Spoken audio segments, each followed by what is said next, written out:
So, welcome everyone to today's learning objectives. And today we are not going to talk about technology, which is my usual topic. Today we are going to talk about building a personal brand. And there's a lot of different ways you can build a brand, but the first thing I wanted to talk about is what it isn't. And so, a personal brand is not about marketing. The personal brand that we're talking about today is people's perception of you, and when they think about you, what comes to mind. So, um, if I show you a picture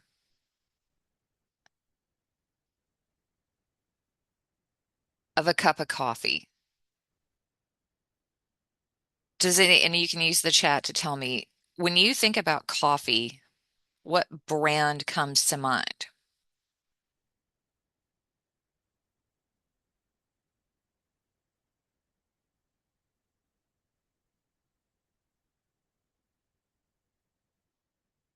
Okay, Dunkin' and Starbucks. Anybody else? Keurig. Okay. Folgers and Starbucks. Okay. Starbucks, Starbucks, Starbucks. Uh, So what's interesting is this technically, while it is a picture of a cup and there's coffee brewing into it, someone said Keurig. So you see this picture, and depending on how you interpret the picture itself, you may think about a coffee brand. You may think about the coffee maker. All of those have brands. So Keurig is a popular brand of coffee maker. Starbucks is a brand, and Folgers is a brand of actual coffee. Folgers we tend to make at home. Starbucks we tend to go pick up, even though you can buy the beans. And so just this image alone, depending on where you're coming from, a different brand pops to mind depending on how you interpret the picture. And that is essential in thinking about how people look at you and your brand, and thinking about at that from the perspective of, are they a potential client? Are they a colleague? They're all going to perceive you in some different way, framed by their own reference points. So we'll try another one.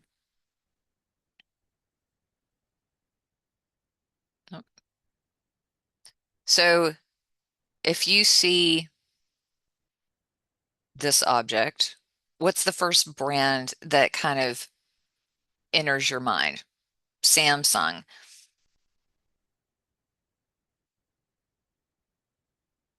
And this is funny because y'all recognize that this is more than likely a Samsung phone versus an iPhone, which looks a little bit different.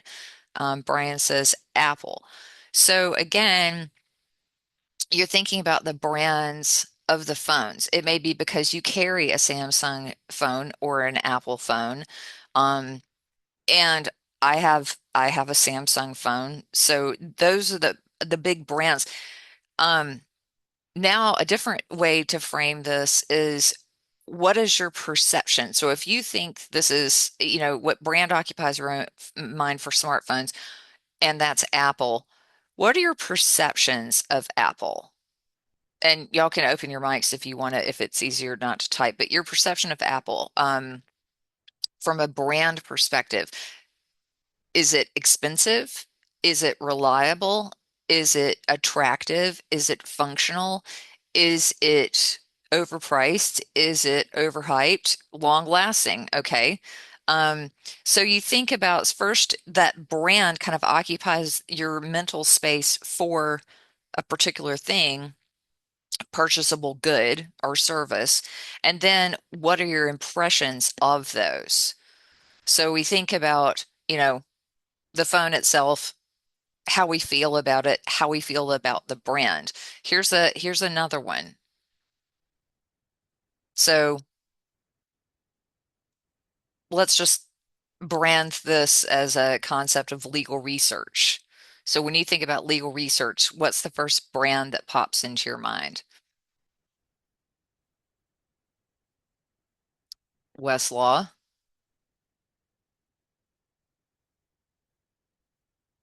Anybody else? Lexus.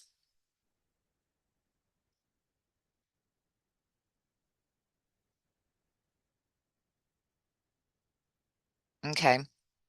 Westlaw. Case text. Okay. And case text now is part of Westlaw. And it's interesting that y'all say Westlaw because when I think about legal research now, I think Thomson Reuters, the bigger entity that owns the Westlaw. And Westlaw is now a product under Thomson Reuters, but that's weedy. But all that to say, do you trust Westlaw? Is it easier to use?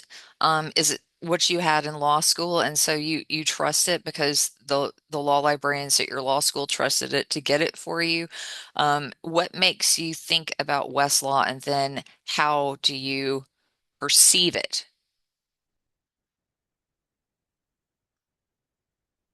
So that's kind of when we think about brand, we think about what brand occupies your mind for a particular thing, whether that's hotel chains or legal research or coffee, and then how do we perceive that brand? Do we buy that brand over another because of the strength of its value proposition? For instance, for me, Patagonia. Now, my perception of Patagonia was it was a little expensive and it was, kind of boring clothes. Fair enough, but well made. Um, then I started reading more about the brand and what they give back and some of their environmental efforts and things like that. And that improved my opinion about Patagonia because they went beyond just being a company that sold clothes to a whole concept about what occupies my mind and how I relate to that brand. And this is all important in thinking about how you develop a brand. So you're a person who is either getting a law license or practicing law, and the next thing is how do people perceive you? As we talked about before, depending on who you are talking to, their perception will be different. Other lawyers, people in your network versus clients or potential clients, the public, if you're a public figure, or even if you're not a public figure, how does the public feel about lawyers? So you're a lawyer, you're a person, um, and then how do we humanize you? If you're in law school, how do other students and your professors think about you? And what is the brand that you're trying to develop? And that's not about marketing, and that's not about your name necessarily. It's really the whole package when someone thinks about you, um, coming from their different perspectives. What is the thing that they think about? Are you diligent? Are you responsive? Are you calm under pressure? Do you deliver what you say you're going to deliver? All these things. And the bar is not incredibly high to develop a good brand, no matter where you are in your career, because it's really just about a lot of it is showing up and being conscious of other people. So, about 25 years ago, there was this concept of the brand called me. And at the core, personal brand is an amalgamation of your skills and experience and your personality. Um, it attracts clients, it attracts other lawyers. If you've ever heard someone talk about another lawyer, even though they are on the other side, um, you respect them for their abilities, for their intelligence, for their persona, and that all goes into building brands. Now, your marketing can definitely highlight your brand. In fact, you should work on making sure that your marketing highlights the brand, but the visual identity, logos and color schemes and all that kind of stuff only serves to reinforce your professional persona. So About 25 years ago, there was a management guru named Tom Peters who wrote a book called The Brand Called You. It was actually an article that came out in, I believe, Fast Company. And this was obviously prior to everybody just Googling someone's name. And he talked about how to stand out in a sea of competitors, building trust and credibility, enhancing your professional relationships. How does one attorney bill at a higher rate than another? What makes them trust? Makes people trust that that person billing at a higher rate is worth the money, and that is part of building that brand that is has value to that person. But recently, they interviewed Tom Peters, the guy who wrote the brand called You, and ask him over the 25 years that he's been, he was talking about this, what's changed. And, one of the things is that branding is not about self-promotion. It's about distinguishing yourself and thinking about some of the things that you can do to really strengthen your personal brand. Um, Being a student of life is one of the things that Peter says, don't let the sun set without being a little smarter than you were yesterday. And then he says to read fiction. So if you tend to read self-help books, business books, law books, and you're not expanding your horizons by reading other types of literature that give you a bigger picture sense of what's going on and being able to talk to people about multiple things, not just, the news or legal topics, but being well-rounded, I think is the primary idea here. And he says, whatever you do, do it well, which this probably sounds obvious, but he advises by simply doing your job. A lot of times that gets you ahead of other people. We all know those people who are super responsive, and we know the people who are not. And again, a lot of this is just showing up. And then this concept of taking on a humanist approach, being aware and sensitive to others' needs and putting them before yourself. Um, so thinking about, you know, decency and being aware of other people and implicit bias and um, perceived slights and just how you talk to other people, and being mindful of your language is incredibly important.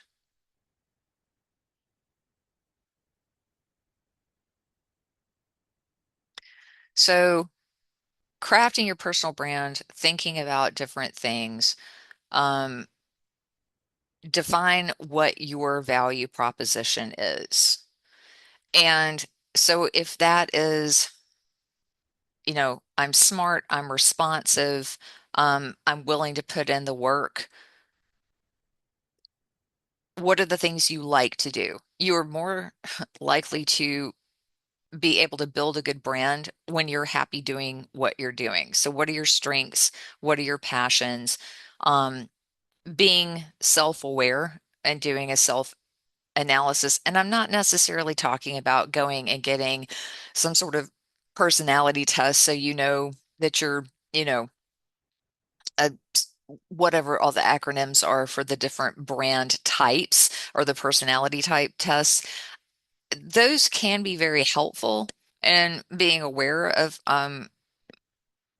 how people are, how you're perceived potentially, but you can fight against those things. So if you, for instance, if you go, well, I'm just an introvert, you can get past being introverted. It doesn't have to be your defining trait. Um, Find the things that you like to do that fit with your strengths. So if you feel like you're introverted and going out and networking and shaking hands with people is not your idea of a good time, then focus on writing and getting published and getting out in front of people in that way. Let your words do the talking. So again, kind of build on your personal strengths and seeing how it resonates with different people. One of the things that I personally somewhat regret in my brand is that I don't get to use the personal pronoun. That I write in third person or second person, because I feel like that it would give me the ability to be my own brand, but I work for a company. And so, because of that, I tend to not inject my personal opinion. Now, in my writing, you will see it's obviously my personal opinion, and I strongly feel about some things. But in your world, you may be able to um, insert yourself a little bit more in your how people are exposed to you. And then just thinking about your journey. What got you to go into law? What do you enjoy about it? What do you not enjoy about it? What have you seen others do that you admire? And think about people that you think have a strong personal brand and see if you can emulate that. One thing that if you read any articles about personal branding and lawyers, that you'll see over and over again that we talk about foundations and ethical conduct. And so no matter what your professional challenge, if you maintain a high level of ethical behavior, that will go a long way to strengthening your brand. And not just following the ethics rules, um, but for instance, so we have an ethics rule in North Carolina that says if you receive a document that has comments or track changes or anything that would be exposing metadata to someone else, that you should notify the sender. I always refer to that as the golden rule because do unto others. So if you sent a document over to another attorney that had, information in it that you didn't mean for them to see, um, wouldn't you want them to let you know that you accidentally sent something over to them and that they're going to give you a pass? Doing those kinds of things is not just the ethical behavior, but it's also good for your personal branding and your perception by other lawyers. So thinking about different scenarios like that, it's not just again following the rules exactly as so much as applying them in different situations. So let's talk about your online presence a little bit. One of the realities is that people do Google your name, and you want to show up, and you have some control over this, but you want to show up online as well as you do in person.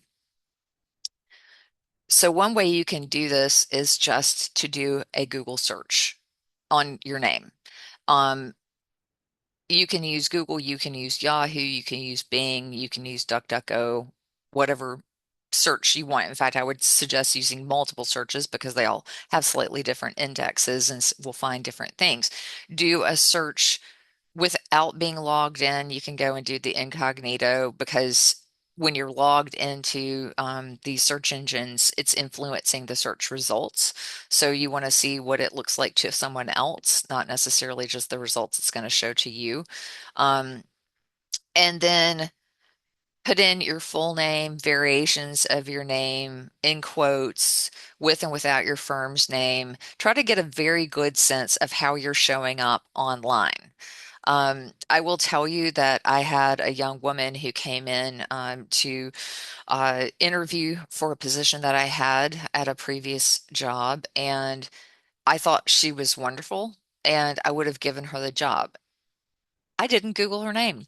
And my boss did. And she said, do you realize that this young lawyer um, not only was very vocal about, and this was in the 2008 era, she was not only vocal about how law school was supposedly lying about your ability to get a job, but she tried to do it anonymously, and there's this whole movement about people saying that law schools were lying, that people were not getting the jobs and the salaries that were being suggested. There's a whole lot of economic stuff going on at the time, so people were very disgruntled.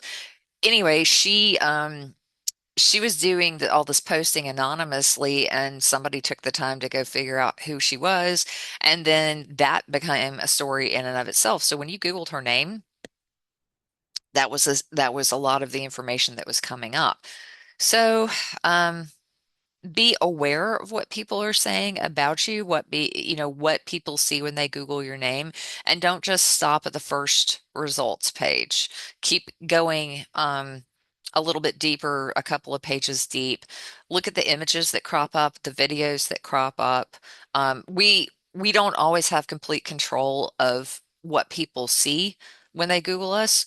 But there are things that you can do to somewhat control it. And if you can't take something down that is negative, then at least you can kind of fill up the void with positive things, which takes some effort. But again, our online presence, for better or worse, is incredibly important.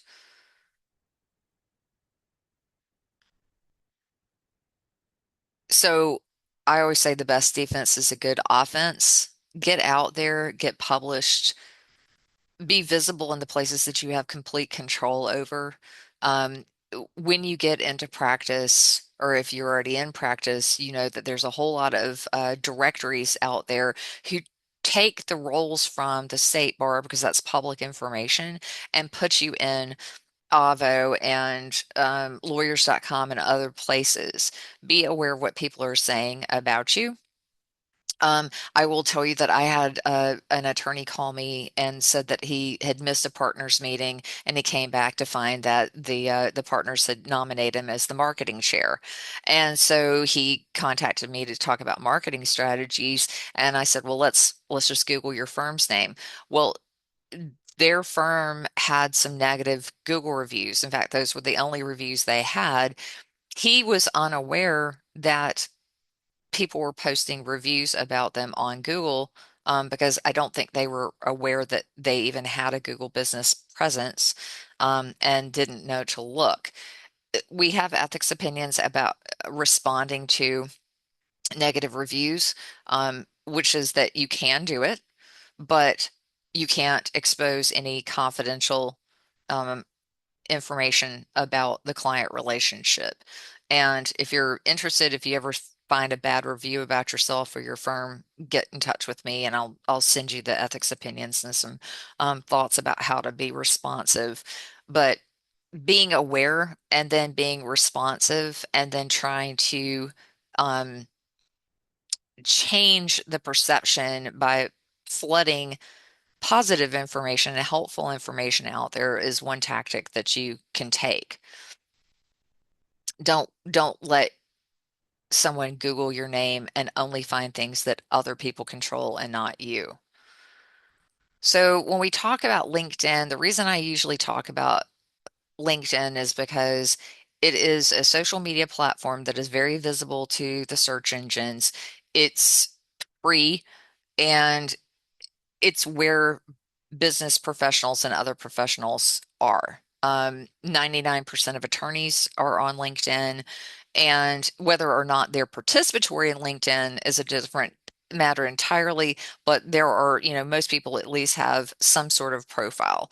So LinkedIn is an easy place to be able to create a good profile. So you want to create a detailed profile with as much information filled out as possible, because you can make that profile index by Google. And so when someone types in your name, if there's not a lot else out there about you, they will find your LinkedIn profile and can go there. And there's a place in the profile that you can choose what you make visible to people who are connected with you on LinkedIn or generally. So you have a good bit of control over that. The other thing is, a lot of people put kind of a CV in LinkedIn, and then they do nothing with it beyond that. And if you want to stand out, if you want to be visible, you actually have to get social on LinkedIn. Um, and then connect with people. So, you know, again, a lot of times people get on and then they get trepidatious about connecting with other people. I get a lot of times people will say, "Well, do you just connect with anybody who sends you an invitation?" No, I don't connect with anybody who sends an invitation, but I do seek out people who I know or have met, and I connect with them on LinkedIn. And if someone sends me an invitation, unless they seem creepy or just really not a good fit for me and what I'm trying to establish, then I'll connect with them. And if they prove to be something that I didn't anticipate, then I unconnect. It's not that big of a deal. The other thing is LinkedIn has groups. You can join groups. You can have conversations about things. It helps you stand out when you're helpful and share information. So in your profile, just, there's a couple of things you can do. In your headline, I have my title. But if you're practicing law, my suggestion would be your firm name's going to come up if you're at a firm or an organization or a law school. So in this area where it says Director or Center for Practice Management, you can put whatever you want to in there. So if that is practicing IP law in Asheville or um, looking to start my practice in healthcare or whatever, if it's aspirational, if it's accurate to this day, all of that. For sole practitioners, same deal. M- my general feeling is that if you have a specific practice area or a couple of different practice areas, make sure that that goes straight in front of people.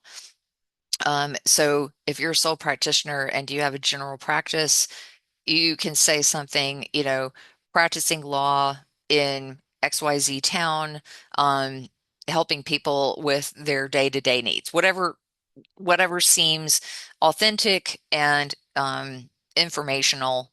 Um, and again, strengthening the brand, what people know about you. Now, there are things in our ethics rules that say you can't make self-laudatory comments.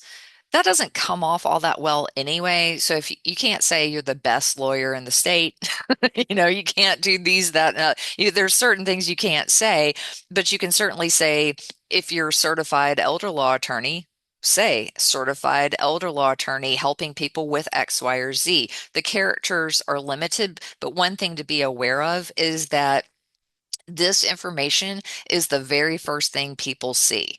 If they don't scroll past any of this, you want to tell them, what do you do? Kind of what are your aspirations? What are your goals? How do you help people?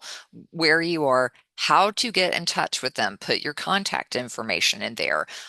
If you have a website, put a link to your website in there. And, all of this other information, the North Carolina Bar Association, that comes up because of my employer, and my school. Those things come up automatically. You don't have to waste text on repeating that information. So another thing is you can actually on the LinkedIn app go and in your profile record your name and how to pronounce your name. And there's a couple of benefits to that. One, if you have a name that's difficult to pronounce or people stumble over it, it's a way to help them pronounce your name. It also lets them record your voice. So somebody has a better sense of you, not just a picture and a text description, but also adds voice to the mix. And so you have to use the LinkedIn app to be able to do that. But then it adds, the recording of your name as pronounced by you. And you would be surprised, even what seems to be a simple name like mine, people mispronounce it all the time. So even if you think I have a very easy to pronounce name, go ahead and take this step to do it to give people a sense of how to say your name and also record your voice. And then just keep working on building those connections. You can see who's viewed your profile, who's viewed who they've viewed, what other profiles they've viewed. In if you never go to LinkedIn, you're probably not going to be building your connections. So it's going to have to be intentional. One of the things that I like because I'm an Outlook user is in Outlook, if you mouse over someone in an Outlook thread, it will show them because Outlook is owned by Microsoft, as is and Microsoft also owns LinkedIn. You can actually go and see someone's LinkedIn profile and connect with them straight through Outlook. So it doesn't always have to be visiting LinkedIn, but building those connections in LinkedIn just gives you a bigger pool of people to interact with, people to see. So the next thing is interacting. So you've gotten your profile, and you've built up a community, and then you start interacting. And so this is a pretty simple process. I do this, I just check my LinkedIn app on my phone while I'm having coffee in the morning. If you can just dedicate some time during lunch or whatever and go through and react or comment on what's going on with the other people. There's a benefit to doing this other than just kind of patting the person on the back and being aware that you can like, but you can also support, you can also applaud, you can also love the little light bulb is good idea, or laugh at it. So using a different icon that stands out other than there's just the thumbs up is another thing you can do to make you kind of separate from the crowd. Um, when you do this, everybody who David Cluft is connected with who's seen this post also sees me. So in addition to supporting that person, it makes me more visible to other people. So commenting has kind of a double, and commenting, reacting, it it shows more visibility for me and also supporting good things. Commenting, try to keep it positive. Um, right now, the world is full of negative comments, and I think keeping it thoughtful and polite, and if you disagree with the person, probably not the best place to discuss it as on LinkedIn, unless it can be done well and thoughtfully. Then the next step is adding content. And that doesn't have to be some super long, pithy concept. In fact, I think the post that I got the most reaction from of anything I've ever posted on LinkedIn was a simple description of one day I was going to do a program via webinar. It was during the pandemic. We were all kind of learning video conferencing in a very hasty manner. And I was really glad that I'd gotten on 30 minutes before because my microphone, everything was wrong. Like everything that had worked 2 hours before, nothing was working. And so I just wrote this little, post about here's a reason you always get onto your video conferences early because if it can go wrong, it will, and you want to have time to figure out what's going on. And I got so many comments and so much support for that that I realized that while LinkedIn, we typically see a lot of posts that are self-promotional or I got this new job, got a new award, got this recognition, or here's an article I've written, or here's an article I'm sharing.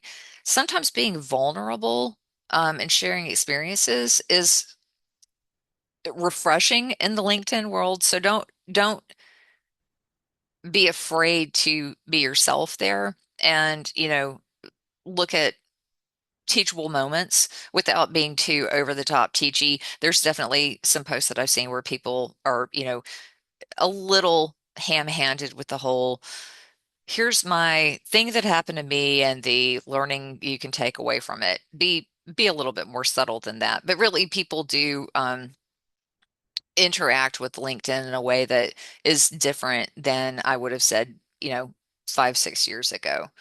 And remember, you can also put interactive content on LinkedIn. It's not just posts and pictures. You can do video, you can do streaming, you can do a whole lot. You can put blog posts up there. You can do newsletters. So it's not just reacting and writing a post.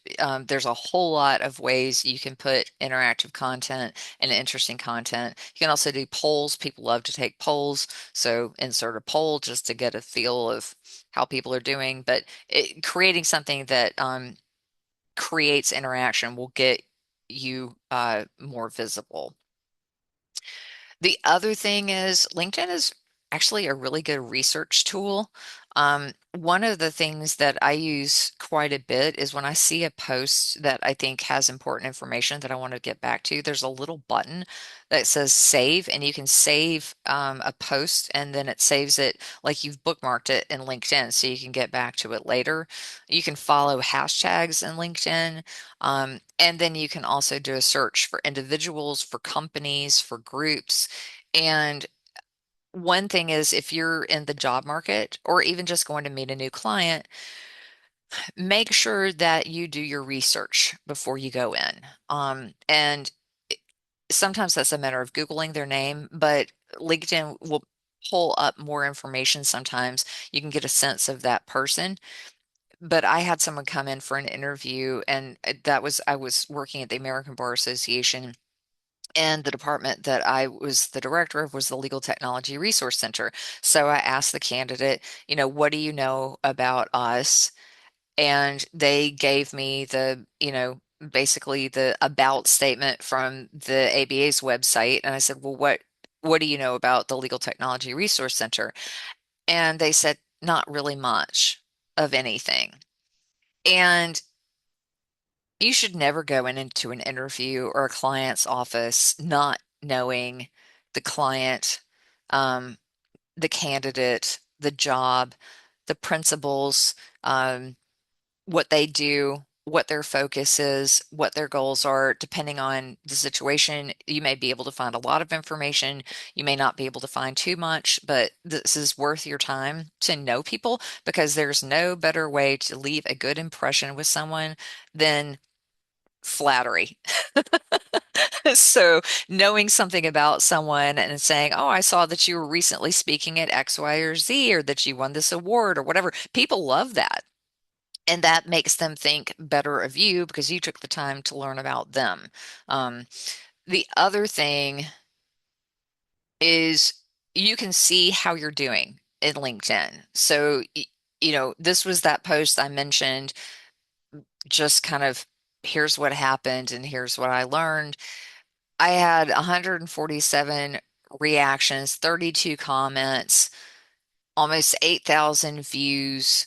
And then you can actually go in and see from the individual views where they work, what their title is, where they live. And so one of the things that I had to do when I moved here from Chicago was start trying to build my brand here in North Carolina. And so, using hashtags, being aware of the statistics and who's looking at what, and trying to figure out how do I get to the audience that I want to reach in a different location when my network was primarily in Chicago prior to 4 years ago. So again, all of this, the more aware you are, the more mindful of how people see you, the better. So the next thing I want to talk about is your communication skills. This is so incredibly important to think about as you're building your brand, maintaining your brand, is your ability to communicate effectively. So there's a study called Best Lawyers in America, and they use peer-reviewed methodology to publish a listing of top attorneys. And they ask, which of the three following adjectives do clients use most frequently when describing the characteristics of outstanding lawyers? And the options are intelligent, capable, zealous, responsive, attractive, insightful, well-connected, aggressive, confident, accessible, knowledgeable, expert, prompt, clever, eloquent, persuasive, bombastic, and successful. The top three responses over and over and over again are responsive, accessible, and prompt. And if you think about that, those are pretty synonymous. So again, when they say that 90% of the effort is showing up, being responsive and prompt and accessible are things that will go a lot farther. And those are things you can control to a certain extent. Even in that, say you're going to be out of the office and not able to respond, set up an auto response that says, I'm not in the office over the next couple of days handling a big trial. I will get back to you as soon as possible. If you need assistance and you need, an immediate answer, please contact this person who's helping me out while I'm, not available to answer your question. Those kinds of things so that people aren't left in the dark, that they don't get, they send you an email or leave you a voicemail and it goes into a black hole. People remember that. And that doesn't matter whether you're serving clients, working with other lawyers, whoever you're working with. Again, this is a big secret to success in terms of having people like you and think about you because of your accessibility and promptness. Another thing is being good at active listening, whether that's in person or when you're responding to an email. So you've probably all experienced sending an email to someone asking specific questions where they just don't answer the question asked. And that gets frustrating. And then they feel like they need, you got to send another email to try to clarify. So for one thing, when you're sending an email, try to be clear about what it is that you need from someone. Use bullet points, be brief, be direct but polite. And then when people send you emails, try to respond thoroughly and really listen to what they're asking when you're reading that. You might read it out loud just to make sure that you hear. We read into stuff a lot. And so communication, especially brief communication, people will ascribe tone to it when they really shouldn't. So think about that as well. And sometimes having a video conference or an in-person meeting, especially if the news is bad or difficult, you may want to switch over from email. When I first moved here, my sister moved in with me, and so I would text her and say, I'm on the way home. And then she started texting me that she was on the way home. I would respond, okay. Well, one day that happened and she got home and she said, are you mad at me? I was like, why would I be mad at you? And she said, because you said okay. And I realized I didn't put okay smiley face or okay exclamation point. And so people read into things no matter how brief or direct. So sometimes it helps to couch things. I find that the generative artificial intelligence tools, if I think that what I say and how I say it is incredibly important, um, I will put it into a Gen AI tool like Claude or uh, GPT and say, adjust the tone to sound more friendly, whatever. So that's something you can do if you're wondering if how you're expressing yourself is conveying in the way that you're meaning to, and just be intentional. And then something that I express to attorneys in marketing, um, but it also goes for personal branding, is being able to say what problem you solve and for whom. That's your elevator pitch. But your elevator pitch changes depending on the context and the person you're talking to. So what's your elevator pitch to a managing partner versus a client versus opposing counsel versus, the person on the street? What I do, and I will fully admit that I've been doing legal technology and practice management work for 25 years, and it's taken me a really long time to figure out how to say what I do that makes it stick. And for the longest time, my family couldn't even tell you what I did for a living. And so you you want to be specific, but not so specific that you get into the weeds. Because on the flip side, I used to ask young attorneys, well, what's your practice area? And they would say complex civil litigation. And this is primarily attorneys in Chicago and large law firms. And I would laugh and I say, I don't know what that means. So if you say complex civil litigation, most people are not going to really understand the nuance of what that might mean. So you may say, I work with corporate entities for compliance with regulatory rules, or I help people purchase and buy or purchase or sell homes, if you're doing real estate or whatever. But think about what your message is, how you're different from other people, and get that all into a language that they can understand. So while other attorneys may understand what eminent domain is, some of your clients may not. And so again, just kind of thinking about how you express that to other people and test it out. Um, Another thing is going back to being accessible and prompt. You have to create a system to ensure responsiveness, being able to triage messages, get back to them. And so that's just a matter of staying organized. Some people are better at it than others. So the more organized you are, the better you will be at prioritizing and being responsive. And responsiveness can be creating a auto responses to fill in the gaps. So you don't have to personally be responsible for all of this. I have lots of email templates. So somebody emails me something, I just use the email template to respond to them. Uh, it helps me be responsive, but without having to recreate the wheel every time. There's a tool that I really like for following up. It's called Boomerang. Gmail and Outlook already have the ability to do this in terms of having an email come back into your inbox. But what I like about Boomerang is the added ability to say, return this conversation to the inbox if I don't get a response.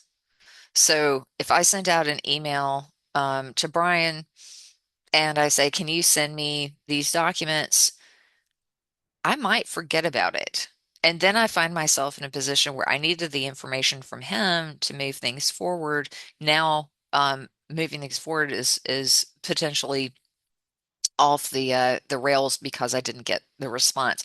So you can have Boomerang remind you if there's no response and gently remind the person, hey, I really need these documents in order to be able to help you with your matter.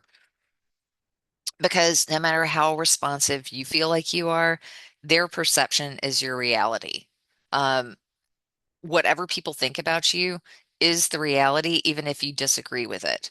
So you really have to look at things from their perspective, which is why I'm a huge fan, if you're in practice, of sending not just a closing letter with a how do we do, but actually checking in with them throughout the representation just to say, are we doing a good job? Are we meeting your needs? Are we responsive? It's better to know in advance um, than at the end, right?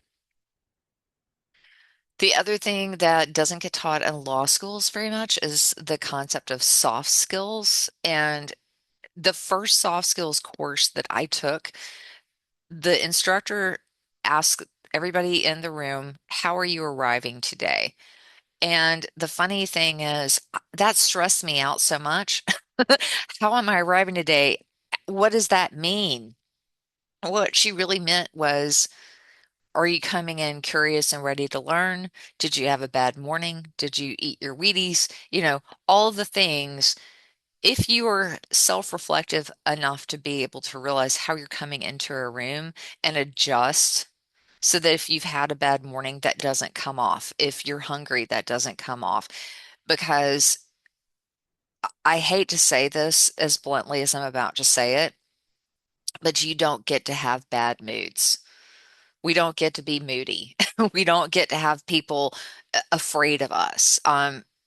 When I was in a law firm in the late 90s, there were partners who had reputations for throwing things. And somehow, culturally, not only was that okay, it seemed to be kind of encouraged. I don't think that's how it is anymore. I think that your personal brand is that you are responsive and kind and thoughtful, and the person that people can go to for help. And that's what you want to enhance. This is a law school preparedness survey where attorneys responded to this, talking about what characteristics they'd like to see in new attorneys.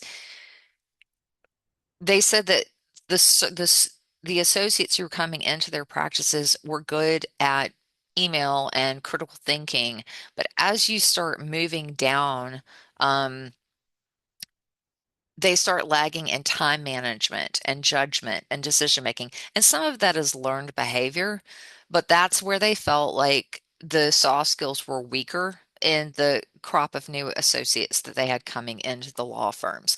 And so if those are things that you can start thinking about, how can I be a better manager of my time and making better decisions and interacting with clients?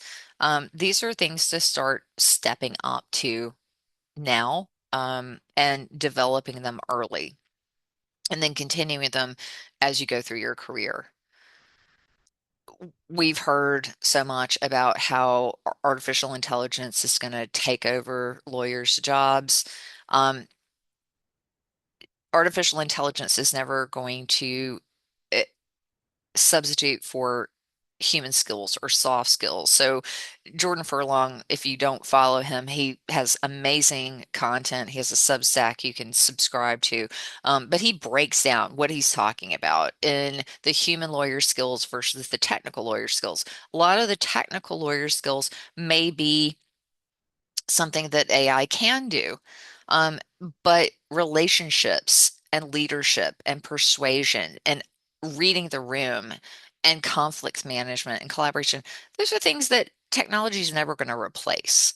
So just think about, where do you find yourself on that, the side of the blue skill set, and try to enhance those as much as possible. The other thing is, you're making assumptions about what someone needs, who they are, what their background is. All of those things are never going to be friends of yours. If you've ever worked retail, it's a humbling and very good experience, because what you find is that you can seriously underestimate or overestimate someone based on their physical appearance. And so we have to park that at the door. We really have to eh, work at treating everybody as equals until they prove us wrong, and not make assumptions about them that will come off to anybody that you're working with in life. The other thing is, it's okay not to know. Um, and so do not fear looking foolish. You will look smarter for asking for clarification than moving forward on assumption and not asking for clarification. So, whether you're working with a client, with another attorney, if you need better explanations, ask for it. And then one of the things that will go far with other attorneys, especially, and your paralegals and anybody you work with, is respect for each other's time. You want to show up on time and have a good attitude and be authentic. If somebody gives you an assignment, ask for a deadline. Tell them if you're not going to meet it. Admit your mistakes. And be respectful and recognize that everybody's got things going on and we don't know what they are. So respect each other's time, respect each other, um, show up, do good, be ethical, and focus on what your strengths are, be aware of your weaknesses and work towards them, and start building that brand that no matter where you are, what firm you are in now, what firm you may be in, whether you're in law school, that people, when they think about you, they go, right, this person is honest, hardworking, shows up, a great communicator, and we enjoy working with them. And that's the end goal. That's what we want. And that will in turn raise the entire profession, the persona of the profession. I think that the days of being having the reputation as the bulldog or difficult, I hope are gone. We're probably still seeing some of that, but I think the more you work at being the kind of person you'd want to work with, the better off we are. So I've got some other slides about client perception. I'm not going to go through them. I just want to mention that if you've never done a client persona, this is an exercise that can help you understand where clients are coming from, what their problems are, what they're bringing to the room when they work with you in order to be a better lawyer to meet their needs. So you really think about your client, what they read, where they're coming from, um, and what they may think about lawyers. And so as you develop that, that helps you kind of figure out the right way to work with them. So with that, I am going to give you my contact information.